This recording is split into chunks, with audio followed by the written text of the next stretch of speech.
Start. Ammonia preparation. Ammonia is present in small quantities in air and soil where it is formed by the decay of nitrogenous organic matter. Example, urea. Wait. Ammonia is present in air in a very small amount. To be very frank, अगर आप ammonia की बात करेंगे तो ammonia कैसे मिलती है? मैं आपको याद दिलाऊंगा नाइट्रोजन साइकिल की।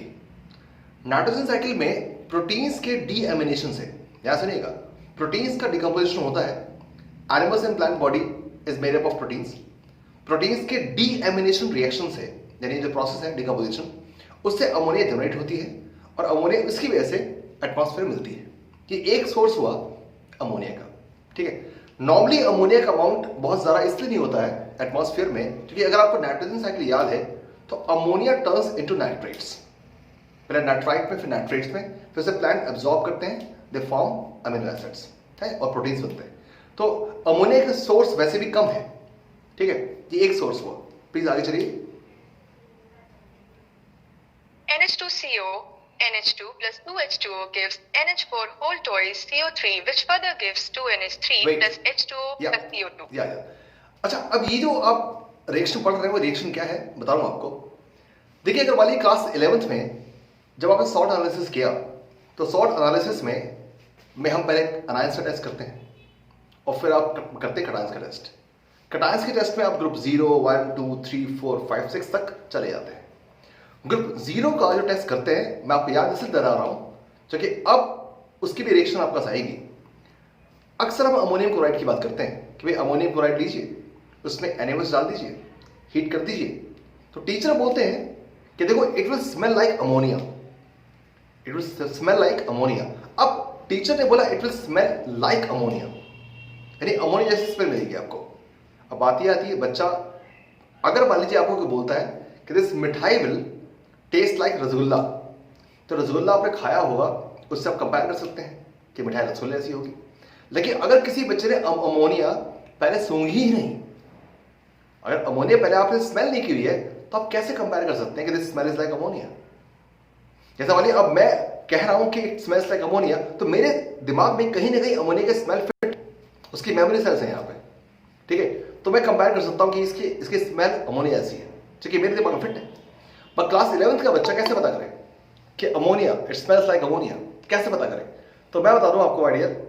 अमोनिया को स्मेल करने का सिंपल सा आपको एड्रेस बता रहा हूं, थोड़ा सा गंदा लगेगा वो सुनने में, अमोनिया को स्मेल करने का एड्रेस, बट एक बहुत सिंपल सा एड्रेस बता रहा हूं। देखिए, नॉर्मली जिस स्कूल्स में आप पढ़ते हैं उन स्कूल्स में सफाई अच्छी खासी होती है, ठीक है, आप समझ रहे हो मैं कहाँ की बात कर रहा हूँ, राइट। और लेकिन अगर मान लीजिए कहीं पर सफाई प्रॉपर्ली नहीं होती है, मान लीजिए, चलिए स्कूल्स को छोड़ दिए, मान लीजिए आप कभी किसी ट्रिप पे गए और बस से आप ट्रिप करते हैं और बस रास्ते में कहीं ढाबे वाले पे मान लीजिए रुकती है और आपकी मजबूरी में ढाबे पे ही मान लीजिए कहीं जाना पड़ा आपको, तो वहां पर जाके बहुत दूर से जहाँ यूरिनल होगा, मैं यूरिनल की बात कर, मैं लेटरिन की बात नहीं कर रहा हूँ, मैं यूरिनल बात कर रहा हूँ। ये यूरिनल होते हैं खासकर से पब्लिक यूरिनल, उसमें से एक स्मेल आती है बड़ी स्ट्रॉन्ग, बदबूदार नहीं होगी, स्ट्रॉन्ग स्मेल आती है, ठीक है। वो जो स्ट्रॉन्ग स्मेल आती है, अब मैं कह रहा हूं तो आप मतलब जो स्ट्रॉन्ग स्मेल आती है वो स्ट्रॉन्ग स्मेल अमोनिया की होती है। अब मैं बताऊंगा आपको वो स्ट्रॉन्ग स्मेल का रीजन क्या हुआ। देखिए, ह्यूमन यूरिन की बात करेंगे तो चीफ प्रोडक्ट, ठीक है, चीफ प्रोडक्ट होता है यूरिया। तो ह्यूमन यूरिन में जो सबसे इंपॉर्टेंट जो कंपाउंड है जो कि थ्रू यूरिन हम पास करते हैं वो होता है आपका यूरिया, ठीक है। और जो यूरिया होता है, ठीक है डियर, उस यूरिया का फॉर्मूला क्या हो गया? NH2CONH2। ये यूरिया जैसे ही बाहर आता है बॉडी के वाटर्स में होगा, तो उसमें वाटर में डिजॉल्व होने के बाद ये बनाएगा ammonium carbonate, NH4 whole twice CO3, जो डिकम्पोज होके बनाएगी ammonia plus CO2 plus water. This is source of ammonia. तो आप समझ सकते हैं कि जिन भी मैमल्स की खास बात कर रहे हैं, मैमल्स में यूरिन में आपको मिलेगा यूरिया, और यूरिया के डिकम्पोजिशन से फाइनली आपको मिलता है अमोनिया। तो this is source of ammonia also in nature. तो आपको ये पता होना चाहिए कि यूरिया डिकम्पोज होकर फाइनली अमोनिया बनाती है। या प्लीज आगे चलिए। On a small scale, ammonia is obtained from ammonium salts, which decompose when treated with caustic soda or lime. It's very important. कभी भी अगर आपको एक सिंपल सी बात समझाता हूं, कोई भी अमोनियम सॉल्ट होगा, कोई भी, जैसे मान लीजिए अगर अमोनियम क्लोराइड, सबसे पहले आप लेबोरेटरी में जिस सॉल्ट पे एनालिसिस करते हैं ग्रुप 0, वो अमोनियम क्लोराइड आपको मिलता है। इसको आप देते हैं अमोनिया, क्या इससे आप अमोनिया कैसे मिलता है? आप देते हैं सोडियम हाइड्रोक्साइड और करते हैं हीट, तो आपको क्या मिलेगा? आपको मिलता है अमोनिया प्लस आपको क्या मिलेगा? सॉल्ट NaCl प्लस आपको क्या मिल जाएगा? H2। बहुत सिंपल है। आपने अमोनियम क्लोराइड को NaOH दे दिया तो ये इससे अमोनिया को रिलीज करेगा, अमोनिया मिलेगा, NaCl मिल जाएगा और आपको H2 मिल जाएगा। ठीक है, आपके बुक पे 2 रिएक्शन दे रखे हैं, चेक कीजिएगा। फर्स्ट रिएक्शन में आपको ammonium chloride with calcium hydroxide है, क्या फर्क पड़ता है? अगर मान लीजिए इसको आपने कैल्शियम हाइड्रोक्साइड दे दिया और मुझसे कहा गया कि भाई बताइए इक्वेशन क्या बनेगी, तो बहुत सिंपल है, क्या बनाएगा? अमोनिया प्लस सोडियम का सॉल्ट आपने यहां बनाया था तो कैल्शियम सॉल्ट यहां बना दीजिए, फॉर्मूला क्या बनेगा? CaCl प्लस क्या बनेगा? H2। नेक्स्ट इक्वेशन देखिए, आपको देखिए KOH से क्या फर्क पड़ता है? मैंने NaOH से बनाया, क्या बनाएगा? अमोनिया, देखिए, और क्या बनाएगा? K था तो KCl बनाएगा, ठीक है, और प्लस क्या बनाएगा? अमोनिया। ऐसे आप रिएक्शन को आराम से याद कर सकते हैं। तो मैंने एक ऐसी क्वेश्चन लिखी जो आपको बुक में नहीं लिखा था, पर ये रिएक्शन आप प्रैक्टिकली आप करते हैं हमेशा। जैसे आप क्लास 11th में सॉल्ट एनालिसिस करते हैं तो सॉल्ट एनालिसिस में आप सबसे पहले यही काम करते हैं, ठीक है, और आपकी रिएक्शन मिल जाती है। तो this is how you can get to know ammonia. और उसको स्मेल कर देखिएगा, पंजेंट स्मेलिंग होती है, नाक पर चढ़ जाती है, और इसीलिए एक कंपाउंड यूज करते थे नौसादर। बता दूं आपको, एक कंपाउंड यूज करते थे नौसादर, हिंदी में लिखा, नौसादर यूज करते थे नाक को खोलने के लिए। अब अगर पुरानी फिल्में देखेंगे तो वो ऐसे करते थे, गुंडे ऐसे करते थे नाक खोलने के लिए। क्या था वो? Nothing but ammonium chloride. ये इजीली डिकम्पोज हो जाता है, इजीली डिकम्पोज होके आपको अमोनिया देगा, ठीक है, नौसादर यूज करते हैं। क्या, चलिए आगे बात करते हैं। 2NH4Cl plus CaOH whole twice gives 2NH3 plus 2H2O plus CaCl2. ये बात कर चुके, पता है बात कर चुके, आगे चलो, रिएक्शन कर चुके, आगे बात चलो। आप आ जाए ऑन लार्ज स्केल। या On a large scale, ammonia is manufactured by Haber's process. Wait. N2 gas. Wait. On a large scale, ammonia is manufactured using Haber's process. अब सुनिए, Haber's process को आप बहुत बार यूज करेंगे, बहुत बार ये नाम आएगा आपके पास, Haber's process। कैसे? N2 plus 3H2 that gives you ammonia 2NH3। आप इसको बहुत बार पढ़ते हैं, क्लास 11 में पढ़ते हैं आप। एक्सोथर्मिक रिएक्शन होती है, लॉ-शॉटेली प्रिंसिपल, जो आपको याद है, ली चैटलिस्ट प्रिंसिपल जिसे बोलते हैं, सही में उसका नाम लॉ-शॉटेली प्रिंसिपल है। उसके हिसाब से हम ऑलरेडी बात कर चुके हैं, ठीक, कि इसमें आपको टेम्परेचर रखना पड़ेगा कम और प्रेशर रखना पड़ेगा ज्यादा। बट प्रैक्टिकली बहुत कम टेम्परेचर पर आप देते हैं किसी रिएक्शन को तो एनर्जी ऑफ एक्टिवेशन यानी एक्टिवेशन एनर्जी वो नहीं मिलती, तो रिएक्शन स्लो हो जाती है। मैंने कहा कि इस रिएक्शन को ध्यान देखोगे तो according to Le Chatelier principle temperature required is less, pressure should be more. But problem ये आती है प्रैक्टिकली हेबर्स प्रोसेस में कि अगर मान लीजिए टेम्परेचर आप बहुत कम करेंगे तो एनर्जी ऑफ एक्टिवेशन आप मॉलिक्यूल्स को नहीं मिलती है, और अगर एक्टिवेशन एनर्जी कम मिलती है मॉलिक्यूल्स को तो उनकी रिएक्टिविटी बहुत स्लो हो जाती है, नंबर 1। नंबर 2, अगर आप प्रेशर बहुत ज्यादा होते हैं, तूफान थोड़ी खड़ा करोगे भाई, सोचो प्रेशर ज्यादा चाहिए, कितना तूफान थोड़ी खड़ा करोगे यार। बहुत ज्यादा तूफान खड़ा करोगे प्रेशर का तो जितनी मेम्ब्रेन्स आप यूज कर रहे हैं इक्विपमेंट आई मीन लैब में, क्या वो डैमेज नहीं हो पाएंगे? वो डैमेज जाएगी। तो हम क्या करते हैं, हमें प्रैक्टिकली टेम्परेचर थोड़ा बढ़ाना पड़ता है, तकरीबन 773 केल्विन, राइट, लिखा होता बुक पे 700, इतने केल्विन टेम्परेचर चाहिए होता है, और तकरीबन 200 एटमॉस्फेरिक प्रेशर आप ये जब यूज करते हैं तब इस कंडीशन को बोलते हैं ऑप्टिमम कंडीशन, ऑप्टिमम। अब जाहिर सी बात है किसी को आप लॉ-शॉटेली के हिसाब से जो चाहिए वो आप दे नहीं रहे, टेम्परेचर देना था कम, आपने फिर भी इतना दे दिया, ठीक है, प्रेशर आपको दे रहे तो बहुत ज्यादा, आप सिर्फ इतना दे रहे, तो जाहिर सी बात है रिएक्शन की स्पीड तो थोड़ी कम हो जाएगी। लेकिन जहां पे आपका टेम्परेचर प्रेशर से आप उसके मार्जिन को नहीं पाट पाते हैं, तो एक काम करते हैं आप, तब आप यूज करते हैं कैटलिस्ट। तो इस रिएक्शन में हेबर ने यूज किया था आयरन एज कैटलिस्ट, और एक और चीज यूज की मोलिब्डेनम एज प्रोमोटर। तो हेबर ने, अभी आएगा आगे, हेबर ने आयरन को एज कैटलिस्ट यूज किया था and molybdenum as promoter use किया था, बट उसके बाद हमने इसे इंप्रोवाइज किया और आज की डेट में आयरन ऑक्साइड को यूज करते हैं एज कैटलिस्ट, और प्रोमोटर की जगह आप यूज करते हैं K2O या Al2O3। K2O या Al2O3 आप यूज करते हैं एज प्रोमोटर। ये सारी बातें बुक में मेंशन है, या बच्चे साथ कीजिए। In accordance with Le-Chatelier's principle, high pressure would favor the formation of ammonia.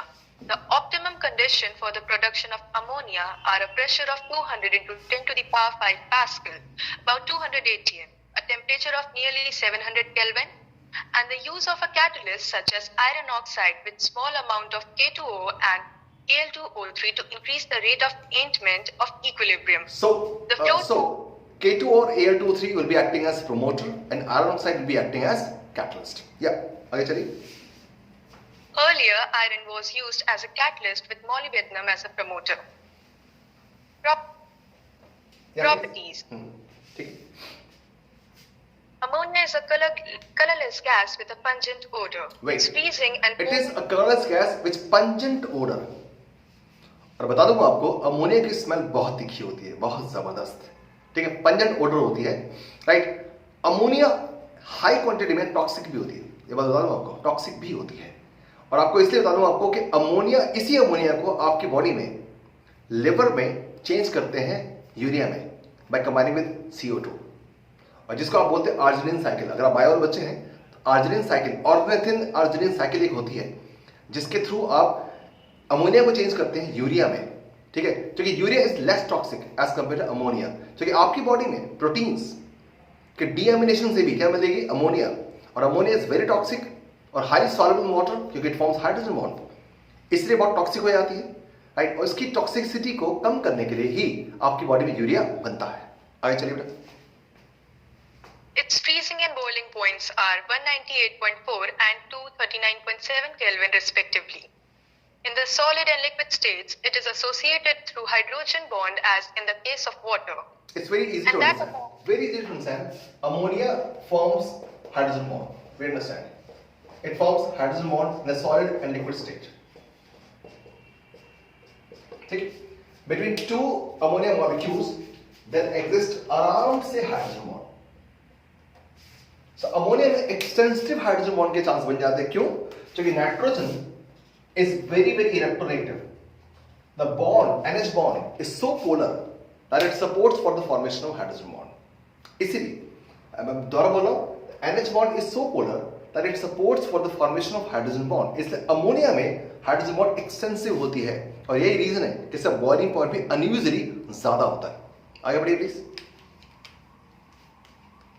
And that accounts for its higher melting and boiling point than expected on the basis of its molecular mass. The ammonia molecule is trigonal pyramidal with the nitrogen atom at the apex. Wait. It has three if we look at the shape, ammonia is like this.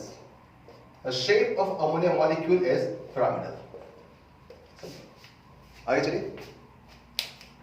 It has 3 bond pairs and 1 lone pair of electron as shown in the structure. Ammonia gas is highly soluble in water. Its aqueous solution is weakly basic due to the ammonia is highly soluble in water. Amines chapter में बात की थी हमने, right? Amines are basic in nature in aqueous as well as vapor phase में, दो बात की थी हमने। तो ammonia is also highly soluble in water, right? क्यों होगा? बहुत सिंपल सी बात है, आप चेक कीजिए। Ammonia is very soluble in water. उसका रीजन ये है कि वाटर में आप चेक करें, बहुत आराम से देखिए कि O पे चार्ज नेगेटिव होगा, H पर चार्ज पॉजिटिव और H पे charge positive, N charge negative है, H पर चार्ज पॉजिटिव है। और आप समझ सकते हैं कि ammonia can very well form what, hydrogen bond with water molecule. तो there is an ample chance of formation of hydrogen bond with ammonia, और इसीलिए अमोनिया पानी में अच्छा खासा सॉल्युबल होता है। चलिए आगे बात कीजिए। due to the formation of OH negative ions. NH3 gas plus H2O liquid. एक मिनट, अमोनिया का सॉल्यूशन वाटर में बेसिक होता है। क्यों होता है चेक करते हैं। अमोनिया,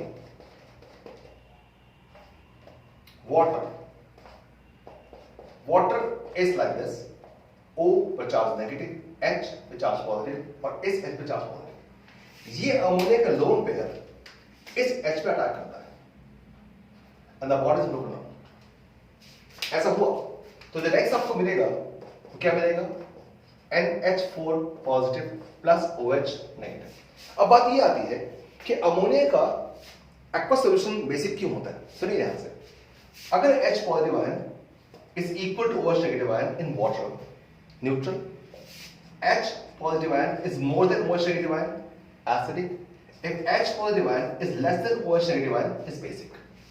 अब सुनिए, अमोनिया ने H2 में से H positive ion छीन लिए और बाहर क्या छोड़ दिया, OH negative ion. तो OH negative ion obviously becomes more as compared to H positive ion.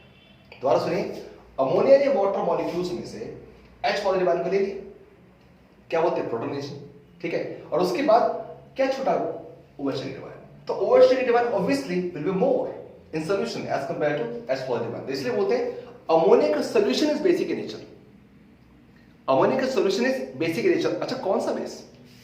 Ammonia as सच, ध्यान से देखिए, ammonia as such having lone pair is a Lewis base. The Lewis base, Lewis base होता है ammonia as सच। पर अगर मैं इसकी बात करूंगा इससे, तो माय डियर आपको याद आएगा अच्छे से बिल्कुल कि अमोनिया को और इससे कंपेयर करोगे तो ब्रॉन्स्टेड एंड लॉरी के हिसाब से this will be base and this will be conjugate acid. So it will be conjugate acid base pair. तो ये आपका क्या हो गया, बेस, और ये आपका क्या हो, कॉन्जुगेट एसिड। तो अमोनिया आर्यन छोड़ दीजिए, इसके अलावा ब्रॉन्स्टेड और लुईस के हिसाब से कैसा होता है, बेस होता है। बेस, लुईस बेस क्यों है, लोन पेयर देगा। ब्रॉन्स्टेड एसिड बेस क्यों हो गया, तो इट एक्सेप्ट्स प्रोटॉन, और जो प्रोटॉन को एक्सेप्ट करते हैं वाटर से, समझिए कंपैरिजन वाटर से, जो प्रोटॉन्स को एक्सेप्ट करते हैं वाटर से वो बेस होते हैं। किससे कंपैरिजन में, वाटर कंपैरिजन में। यही कंसेप्ट है कि अगर अमोनिया की बात करेंगे तो वाटर के कंपैरिजन में वाटर से H पॉजिटिव आयन लेंगे, तो अगर वाटर से ले लेता है H पॉजिटिव आयन तो वाटर के कंपैरिजन में ये बेटर बेस है, ठीक है बच्चा। तो ये एसिड हो गया, ज़रा हो गया। चलिए दोबारा बात कर लीजिए, सिंपल जवाब समझिए, अमोनिया ने लोन पेयर से यहां पर अटैक किया, OH हट गया। अब ऐसा समझ सकते हैं, पर कंसेप्ट कुछ और एक्चुअली। कंसेप्ट ये है, सुन लीजिए अच्छे से, कि अमोनिया और वाटर में कंपेयर कर रहे हैं, तो अमोनिया की प्रोटॉन लेने की एबिलिटी है एज कंपेयर टू H2O। अब सोच के देखिए, क्या H2O के पास लोन पेयर नहीं है? H2O के पास भी लोन पेयर है ना, H2O के पास भी लोन पेयर है। तो उल्टा क्यों नहीं हो गया कि इसके लोन पेयर ने इसके H पर अटैक किया? ऐसा नहीं हो रहा। तो ये भी इस तरह कि इसका लोन पेयर इस H पर अटैक करता, ये नहीं हुआ क्या, इस लोन पेयर ने इस H पर अटैक कर दिया और उसको ब्रेक कर दिया। तो इस लोन पेयर ने इस H पर अटैक किया, इट फॉर्म्स अमोनियम आयन, ठीक है। तो वाटर के कंपैरिजन में ये अच्छा क्या हुआ, बेस हुआ, ठीक है। तो ये अच्छा एसिड है। अब चेक कीजिएगा, H2O को और OH नेगेटिव आयन को कंपेयर कीजिएगा तो पता लगा कि ये आपका एसिड होगा और ये इसका कॉन्जुगेट बेस होगा, ठीक है। तो इस तरह से अमोनिया का solution will be acting as base. और मैंने एक बात कही कि जब ऐसा होगा तो अमाउंट ऑफ या number of OH negative ion in the solution will be more as compare to H positive ion. इसलिए solution of ammonia is basic in nature. इसे आप नोट कर लीजिएगा, स्क्रीनशॉट ले लीजिए फटाफट, ठीक है। तो solution of ammonia is basic in nature. अब आगे बात करते हैं, चलिए आगे चलिए। It forms ammonium salts with the acid. Example: NH4Cl, NH4 whole twice, SO4, etc. As a weak base. अगर आप अमोनिया को एसिड दे दें तो क्या बनेगा, चेक कीजिए।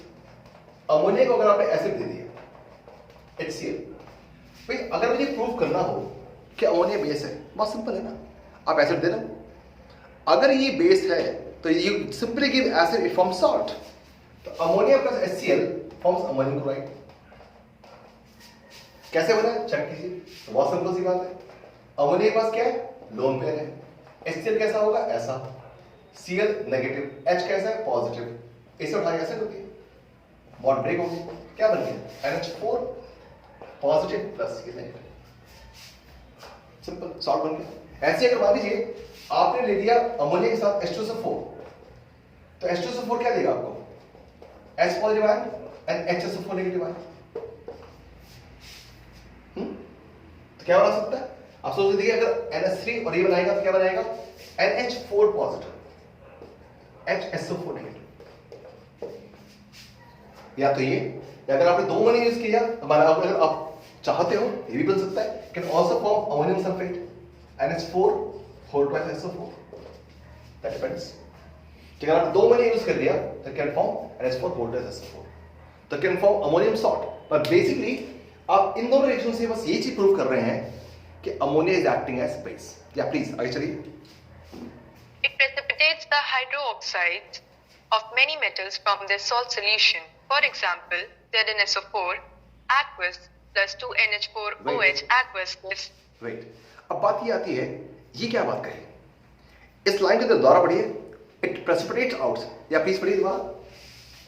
It precipitates the hydroxides of many metals from their salt solution. Wait, यानी कि आपके दो ही क्वेश्चन दे रखे हैं, चेक कीजिएगा। जिंक सल्फेट को, अगर आपने जिंक सल्फेट को दे दिया अमोनियम हाइड्रोक्साइड,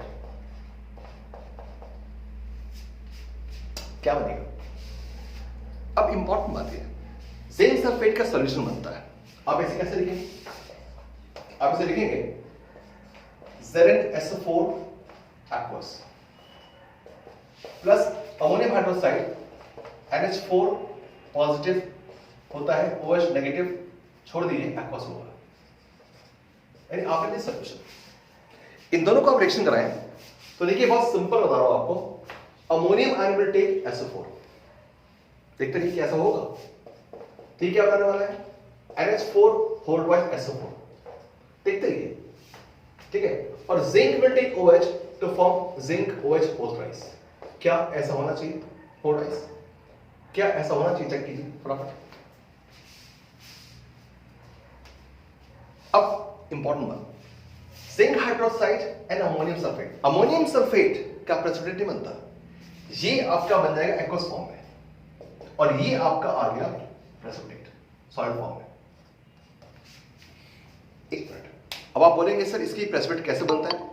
तो अगर मुझे आपको ये बताना हो कि इसका प्रेसिपिटेट क्यों बनता है, कैसे बनता है, तो उसके लिए आपको माय डियर कंसेप्ट सर बता रहा हूं, solubility product ionic product. Tension मत लो, जरूरत नहीं पड़ी क्लास 12 में। बस सॉल्युबिलिटी प्रोडक्ट और आयनिक प्रोडक्ट का जो कंसेप्ट था वो डिसाइड करता था कि किसी का प्रेसिपिटेट बनेगा या नहीं बनेगा। मैं इस बारे में अभी बात नहीं कर रहा हूं, रिमाइंडर दे रहा हूं कि सॉल्युबिलिटी प्रोडक्ट और आयनिक प्रोडक्ट ये कंसेप्ट था जिसकी वजह से आप ये तय करते थे कि किसी चीज का प्रेसिपिटेशन होगा या नहीं होगा। तो आपके दो ही क्वेश्चन दे रखे हैं। नेक्स्ट क्वेश्चन देखिए, नेक्स्ट में आपको लिखा है FeCl3। अगर आप FeCl3 को देते हो NH4OH, इसी क्वेश्चन में आपको एक अजीब सी बात दे रखी है, क्या? Fe2O3 डॉट XS2 प्लस आपका देखना क्या? Ammonium chloride. बैलेंसिंग आप कर लीजिएगा। अब इंपॉर्टेंट बात यह है, Fe2O3 XS2 hydrated iron oxide, confuse मत होइए, यही होता है FeOH बोल रहा है। हाइड्रेटेड आयरन ऑक्साइड को ही आप बोलते हैं फेरिक हाइड्रोक्साइड। ठीक, तो अब ये भी किस फॉर्म में आएगा? प्रेसिपिटेट फॉर्म में। तो प्रेसिपिटेशन किस पर डिपेंड करेगा? वो उसके लिए आपको आयनिक प्रोडक्ट, और ये प्रैक्टिकल कंसेप्ट है, ये थ्योरेटिकल कंसेप्ट नहीं, प्रैक्टिकल कंसेप्ट है। आपको इसका न्यूमेरिकल वैल्यू चाहिए, उसके बाद आप बता पाएंगे कि इसका प्रेसिपिटेशन होगा या नहीं होगा। ठीक है, देखिए डबल डिस्प्लेसमेंट रिएक्शन या प्रेसिपिटेशन रिएक्शन आप क्लास 9 से 10 से पढ़ते आ रहे हैं। ठीक है, वहां पे कोई भी प्रेसिपिटेट क्यों बनता है, कैसे पता लगाते हैं आप? इसका क्राइटेरिया आपने आज तक नहीं पढ़ा। ये जो क्राइटेरिया है वो क्लास 11 में पढ़ाया जाता है, वो होता है सॉल्युबिलिटी प्रोडक्ट और आयनिक प्रोडक्ट का कंपैरिजन। वो डिसाइड करता है कि प्रेसिपिटेट बनेगा या नहीं बनेगा। फिलहाल इस पूरे चैप्टर में प्रेसिपिटेशन से जुड़ी में से दो ही क्वेश्चन है, सिर्फ दो ही क्वेश्चन, ये और आसान था। इसने यहां बनाया है जिंक हाइड्रोक्साइड का प्रेसिपिटेट, और यहां पे हाइड्रेटेड आयरन ऑक्साइड जिसे आप बोलते हैं फेरिक हाइड्रोक्साइड का प्रेसिपिटेट। नोट कर लीजिए इस बात को, नोट कीजिए इस बात को।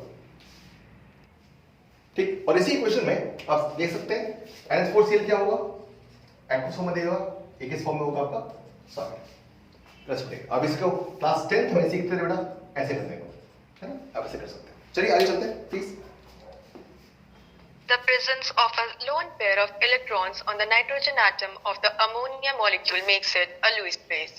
It donates electron pair and forms linkage with metal ions, and the formation of such complex compound find application in detection of metal ions such as CO2 positive. Wait.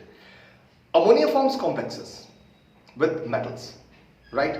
And this is responsible for detection of these elements. For example, जब copper की आप analysis करेंगे, sort analysis, तो उसमें आप ammonium hydroxide use करते हैं, ठीक है? वो एक पूरा प्रोसेस है, उसके बारे में बात नहीं करता मैं, बट हाँ, अमोनिया कॉपर से रिएक्शन करेगा और क्या करेगा? वो सिंपल से रिएक्शन है, देखिए, कॉपर 2 पॉजिटिव है प्लस अमोनिया, आप बोलेंगे सर CO2 पॉजिटिव कैसे आएगा? चलिए कोई बात नहीं, काम करते हैं, let me write something different as compare to book. Book पे आपने लिखा है CO2 पॉजिटिव आयन, ठीक है? बुक पे क्या लिखा है? CO2 positive ion plus NH3, it form CuNH3 whole 4 2 positive. मैं थोड़ा चेंज कर देता हूं, बहुत सिंपल है। एक कॉपर, आप as such CO2 positive ion समझ नहीं पा रहे हैं, कोई बात नहीं, कॉपर सल्फेट ले लो। भाई कॉपर सल्फेट में Cu किस फॉर्म में? +2 फॉर्म में। इसको आपने अमोनिया दे दिया तो क्या बनेगा? ये आपको क्या बनाएगा? ध्यान सुनना, ये देगा आपको CuNH3 होल 4, और यहां दे दीजिए आप, ध्यान सुनिए, यहां दे दीजिए आप SO4 बाहर, समझे आप? तो CuNH3 होल 4 सल्फेट, यानी टेट्रा अमाइन कॉपर 2 सल्फेट, ये कॉम्प्लेक्स बना, कॉपर टेट्रा अमाइन कॉपर, मैं लिख देता हूं, इसका नाम क्या होगा इस कॉम्प्लेक्स का? टेट्रा अमाइन कॉपर 2 सल्फेट, ये सारा, और इसका कलर होता है deep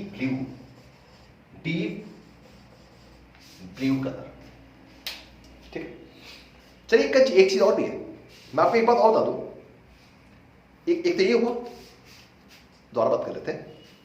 ammonia is soluble right in copper sulphate, आराम से, राइट? यानी कॉपर का अगर कॉपर 2 पॉजिटिव है, उसे टेस्ट में आप यूज करते हैं सॉर्ट एनालिसिस में, तो आपको डीप ब्लू कलर मिलता है, खत्म। लेकिन एक चीज और भी है, आपने एक बात और भी देखा होगा, सॉर्ट एनालिसिस में एक चीज और करते हैं आप, अगर आप क्लोराइड का टेस्ट करते हैं, क्लोराइड का, आपको ध्यान सुनिएगा, अगर आप क्लोराइड का टेस्ट करते हैं तो सिल्वर नाइट्रेट टेस्ट करते हैं आप, क्लोराइड के टेस्ट के लिए सिल्वर नाइट्रेट टेस्ट करते हैं, और सिल्वर नाइट्रेट टेस्ट आपको देगा AgCl। अगर सपोज किसी सॉल्ट में, जैसे X है, सॉल्ट में Cl नेगेटिव, बहुत ध्यान सुनिए जो कहूंगा, इसको अगर आपने सिल्वर नाइट्रेट दे दिया, ठीक, तो ये बनाएगा AgCl का कर्डली व्हाइट प्रेसिपिटेट। बहुत ध्यान सुनिएगा, आराम सुनिएगा, पेशेंस रखिएगा, जो बताऊंगा आपको, इसका कर्डली व्हाइट प्रेसिपिटेट। दोबारा बोलो, सिल्वर क्लोराइड AgCl बनता है, कैसे बनता है? सपोज आपके पास NaCl था, मान लीजिए, इसको आपने सिल्वर नाइट्रेट दे दिया सॉल्यूशन, तो ये आपको देगा सिल्वर क्लोराइड का प्रेसिपिटेट, AgCl का प्रेसिपिटेट। इंपॉर्टेंट बात, ये AgCl का precipitate is soluble in ammonium hydroxide. कैसे? ये सॉल्युबल होता है अमोनियम हाइड्रोक्साइड में। कैसे होता है? ये सॉल्युबल अमोनियम हाइड्रोक्साइड में इसलिए होता है माय डियर, क्योंकि एक रिएक्शन हो जाती है। क्या होती है? ध्यान सुनना बच्चे, रिएक्शन ये होती है, आई एम सॉरी, AgCl होगा, एक रिएक्शन ये होती है, इस सिल्वर पे चेक कीजिएगा, अमोनिया जो रिलीज होगी, राइट, ये अमोनिया बनाएगी कोऑर्डिनेट बॉन्ड, ऐसे चार्ज पॉजिटिव, समझे? तो AgCl होगा वो NH4OH में सॉल्युबल होता है। आपके बुक में NH4OH नहीं लिखा है, सिंपल लिखा अमोनिया। बुक देखिए, बुक में आपको साफ लिखा है ammonia, right, and that is soluble.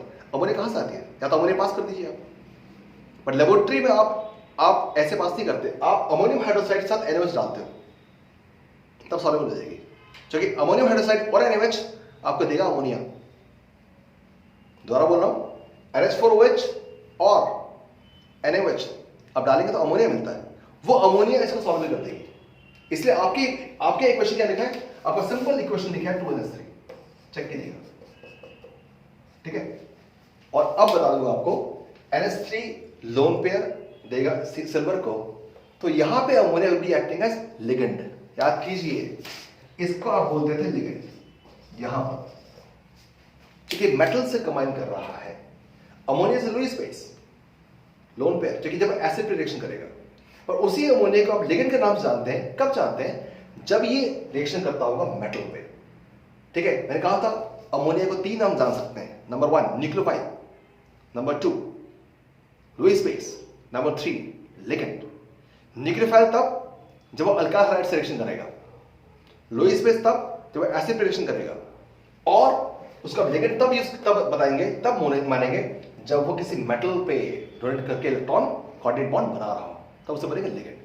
इस बात का नोट कीजिए, स्क्रीनशॉट लीजिए इसका। चलिए अब आगे बात करते हैं। Uses. Ammonia is used to produce various nitrogenous fertilizers: ammonium nitrate, urea, ammonium phosphate, and ammonium sulfate. And in the manufacture of some inorganic nitrogen compounds, the most important one being nitric acid, liquid ammonia is also used as a refrigerant. Fine, वैसे तो सब कुछ ठीक है, और ammonium nitrate कहाँ सुना आपने, सर्च कीजिए गूगल। अमोनियम नाइट्रेट कोई ऐसी जगह है जहाँ पे बहुत अच्छे नहीं माने जाते हैं, बहुत अच्छा यूज नहीं है उसका, सर्च कीजिए कहाँ यूज करते हैं अमोनियम नाइट्रेट को। वैसे ammonium compounds are very important, क्यों, क्योंकि ammonium compounds are mainly use in fertilisers, but ammonium nitrate का एक ऐसा यूज है जो मुझे यहाँ बात करना पसंद नहीं। चलिए खैर, अब आगे बात करते हैं। आप गूगल सर्च कीजिए, मैं ऐसा क्यों कह रहा हूँ कि मुझे पसंद नहीं, to talk about ammonium nitrate. क्या, चलिए अब आगे चलते हैं, क्या please continue. Oxides of nitrogen. Nitrogen form a Wait. number of oxides. Wait, या Sir, oxides of nitrogen से मुझे क्वेश्चन पूछना था. या पूछिए please. Why does NO2 dimerize it? Important question है, व्हाई डज NO2 डाइमराइज, ध्यान से लिखिए, why does NO2 dimerise. Sir, that will ये only क्वेश्चन answer. एक्चुअली बहुत अच्छा है, ये क्वेश्चन बहुत अच्छा है कि why is it that NO2 dimerise. इसका आंसर सुनिएगा, ठीक, क्यों, देखिए NO2 डाइमराइज क्यों करता है। देखिए बचपन से आप ये सुनते आ रहे हैं कि NO2 is brown colour gas, सुनते आ रहे हैं आप, और फिर आपने क्लास 11th में भी पढ़ा कि भाई अनपेयर्ड इलेक्ट्रॉन होगा तो कलर होगा, अगर अनपेयर्ड इलेक्ट्रॉन नहीं है तो कलर नहीं होता है, यही पढ़ा आपने। आज मैं आपको बता रहा हूं कि NO2 में कलर ब्राउन क्यों होता है, पहली बात, और NO2 डाइमराइज क्यों करता है उसके बारे में बात करते हैं। देखिए किसी भी चीज को समझना हो तो स्ट्रक्चर खोल लीजिए, तो अगर मुझे खोलना है स्ट्रक्चर तो मुझे आना चाहिए स्ट्रक्चर कैसे बनाते हैं। इसीलिए मैंने इस चैनल पे पी ब्लॉक की बेसिक कंसेप्ट की कुछ वीडियोस डाली हुई है, जिसमें how to make fluid structure, वो भी एक वीडियो है, तो प्लीज देखिएगा। अब देखिए इसको मैं कैसे करता हूँ, NO2। देखिए क्या करना है, सबसे पहले बिल्कुल बेसिक से चलते हैं। N के आउटरमोस्ट शेल में 5 इलेक्ट्रॉन्स होते हैं, प्लस ऑक्सीजन आउटरमोस्ट शेल में 6 इंटू 2 कर लीजिए, कितना हो गया 17। 17 देखते ही साथ आपका दिमाग चकराना चाहिए, 17 कुछ तो गड़बड़ है। चलिए बात करते हैं अब NO2 का स्ट्रक्चर कैसे बनेगा। तो NO2 में एटलीस्ट ऐसे मान के चलेंगे, और at least they must be single bond, at least they must be single bond. चलिए single bond means 2 electrons, 1 2 1 2, electron कितने 17। सबसे पहले आप किसे सेटिस्फाई करेंगे, ऑक्सीजन को, तो 1 2 3 4 5 6 7 8, 1 2 3 4 5 6 7 8, 16 हो गए, 17। अब क्या करें, अब इस एक पेयर ऑफ इलेक्ट्रॉन को हटाइए, यहां लगा दीजिए, काउंट कीजिए ऑक्सीजन 1 2 3 4 5 6 7 8, ये 8 है। नाइट्रोजन कितना हो गया 1 2 3 4 5 6 7। अब आप कहेंगे कि सर इसे भाई हटा दो, हो गया 8, नहीं भाई 8 ज्यादा हो गया, 9 हो गया, which is not possible। क्यों, nitrogen can form at the most 4 bonds तो at the most it can keep 8 electrons only. दोबारा बोल रहा हूं, nitrogen can not form more than 4 bonds due to absence of d orbital. So at the most it can keep how many electrons? कितने? 8। तो इसलिए ये step आपने गलत कर दिया। वापस चले जाइए यहां, अब चेक कीजिएगा। नाइट्रोजन 1 2 3 4, ऑब्वियसली NO2 में यहां पर चार्ज पॉजिटिव होगा, ध्यान देखिएगा, यहां पर चार्ज पॉजिटिव होता है और यहां चार्ज नेगेटिव होता है। चलिए कोई बात नहीं, ये तो स्ट्रक्चर होगा। अब क्वेश्चन ये था, व्हाई डज NO2 डायमराइज? वो सुनिएगा, NO2 is actually odd electron molecule, odd electron molecule। ये आपको एक नया टर्म, odd electron molecule, ठीक है, राइट। अब जाहिर सी बात ऑक्टेट तो पूरा है नहीं, मोर ओवर n पे चार्ज पॉजिटिव, अनस्टेबल होगा। सोचिए n पे चार्ज पॉजिटिव, ऑक्टेट पूरा नहीं, अनस्टेबल होगा।